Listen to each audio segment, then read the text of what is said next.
வணக்கம் students. So keep smiling.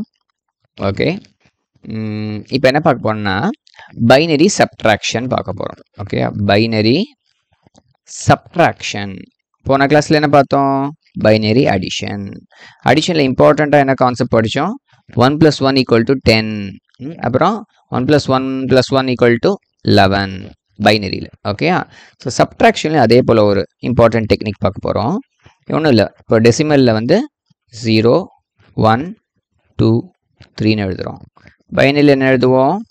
0 1 1 0 1 1 அப்படி எழுதுவோம். கரெக்டா? இப்போ 2க்கு முந்தின நம்பர் என்ன? 1. அதே போல் 1 0க்கு முந்தின நம்பர் என்ன? 1. புரியுதா? இது என்ன புரியலையா? சரியா? இன்னொரு வேறு விதமாக சொல்கிறேன். 2 - 1 என்னவா இருக்கும்? 2 - 1 1. டெசிமலில் 2 - 1 1. இதே பைனரியில் சொல்லும்போது 2ன்னு சொல்லக்கூடாது, 1 0ன்னு சொல்லணும். -1 = 1. புரியுறதா? ஸோ 1 0னா 2, 2 - 1 வந்து 1. ஸோ 2 - 1 அப்படின்னு சொல்லாமல் 1 0 - 1 = 1. இதை மட்டும் ஞாபகம் வச்சுக்கோங்க. ஸோ ரிவர்ஸில் போகிறோம் இல்லையா? இப்போ வந்து நம்பர்ஸ்லாம் ஃபார்வர்டில் சொல்லலாம் 0 1 2 3 4 இப்படிலாம் சொல்லுவோம். ரிவர்ஸில் சொல்ல 9 8 7 6 5 4 3 2 1 அப்படி சொல்கிறோம் இல்லையா? அந்த மாதிரி பைனரியில் சொல்லும்போது 0 1 1 0 1 1ன்னு சொல்லுவோம். ரிவர்ஸில் சொல்லும்போது 1 1 1 0 1 0 இப்படி சொல்லணும். புரியுதா? இப்போ 10ல் 1 போச்சுன்னா எவ்வளோ அப்படின்னு கேட்டால் 9ன்னு சொல்லுவீங்க இல்லையா? அது வந்து டெசிமலில் தான் சொல்லணும். பைனரியில் 10ல் 9 போச்சுன்னா 1 போச்சுன்னா எவ்வளோன்னு கேட்டாங்கன்னா 1. புரியுதா? உஷாரா சொல்லணும் நீங்கள். இதை என்ன 10ல் 1 போச்சுன்னா 1, 10ல் 1 போச்சுன்னா 1. ஓகே, இப்போ நம்ம தைரியமாக போடலாம். இந்த கான்செப்ட் புரிஞ்சால் போதும் உங்களுக்கு, வேற அளவில் போயிட போகிறோம். ஓகே, ஃபர்ஸ்ட் சம் என்னன்னா 9 - 4. ஃபர்ஸ்ட் சம் வந்து 9 - 4 போடுது. 9 - 4 எவ்வளோ? 5. அது எல்லாருக்கும் தெரிஞ்சது தான். இப்போ பைனரியில் போட போகிறோம். 9 எப்படி எழுதலாம்? 1 0 0 1 0 0 4. 4 என்ன? 2 power 2 4. Power of 2. 2 power 2 2. 1 followed by 2 zeros. So 1 0 0. என்னது? சப்ராக்ட் பண்ணணும். ஓகே, 1ல் 0 போச்சுன்னா எவ்வளோ?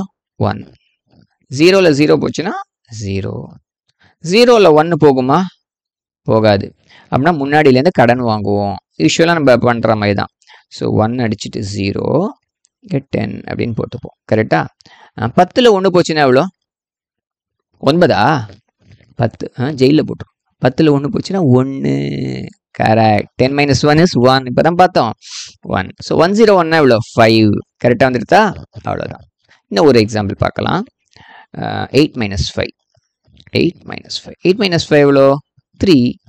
கரெக்டாக வந்து செக் பண்ணுவோம்.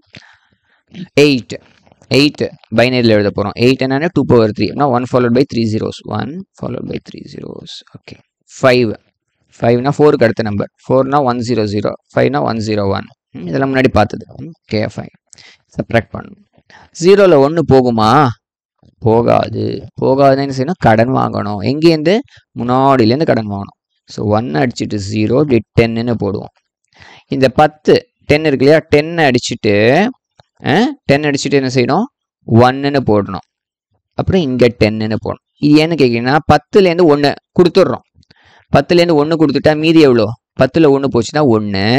அப்புறம் இங்கே 10. இந்த ட்ரிக்கு ட்விஸ்ட்டு, பயங்கரமான ட்விஸ்டிங்க தான். 10 இருக்கா? 10ல் 1 போச்சுன்னா எவ்வளோ? 1. அந்த 1 தான் இங்கே தரப்போகிறோம். புரியுதா? இது மட்டும் கொஞ்சம் புரிஞ்சுக்கோங்க. 10 9ன்னு போடக்கூடாதுங்க. யூஸ்வலாக 9ன்னு போடுவோம் இல்லையா டெசிமலில். இங்கே 1ன்னு போட்டுக்கோங்க. இங்கே 1 கடன் கொடுத்துருங்க. திருப்பி 10 அடிச்சுட்டு 1 போட்டுங்க. இங்கே 1 கடன் கொடுத்துருங்க. ஓகேயா? இது கொஞ்சம் ஒரு மாதிரியான அளவு. ஓகே, இப்போ 10ல் 1 போச்சுன்னா எவ்வளோ?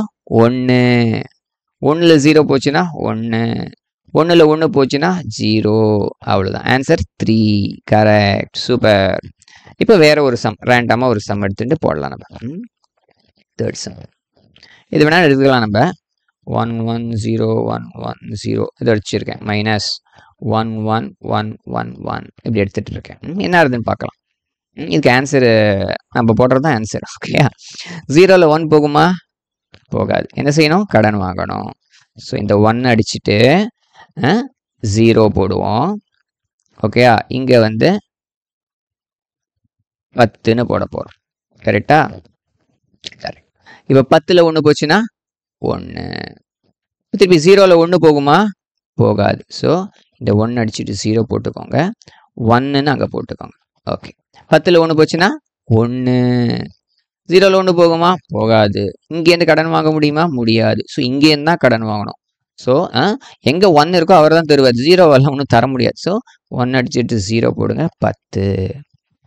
இப்போ 10லேருந்து 1 10 அடிச்சுட்டு 9ன்னு போடுவோம் இல்லையா? அதுக்கு பதிலாக 1ன்னு போடணும். ஏன் 10க்கு முந்தின நம்பர் வந்து 1. ஓகே, 1 போட்டு இங்கே 10. இப்போ 10ல் 1 போச்சுன்னா 1. இப்போ 1ல் 1 போச்சுன்னா 0. திருப்பி 0ல் 1 போகுமா? போகாது. ஸோ இங்கேருந்து கடன் வாங்க. 1 அடிச்சுட்டு 0, 10. 10ல் 1 போச்சுன்னா 1. ஸோ இதுதான் ஆன்சர். இது பாருங்களேன், இது வந்து நீங்கள் ட்ரை பண்ணி பார்க்கணும். 2-3 சம் போட்டு பார்க்கணும். புரியுறதா? அப்போ தான் உங்களுக்கு கிளாரிட்டி கிடைக்கும். கொஞ்சம் ரொம்பலாம் கஷ்டம் இல்லைங்க. 1 அடிச்சுட்டு 0 போட்டு 10ன்னு போடணும். கரெக்டாக? அப்புறம் வந்து கடன் கொடுக்கும்போது 10 அடிச்சுட்டு 1 ஆக்கி 10ன்னு கொடுக்கணும். ஸோ இது மட்டும்தான் லாஜிக். மற்றபடி ஈஸி தான். ஓகே, மீதி நெக்ஸ்ட் கிளாஸில் பார்க்கலாம். பாய்.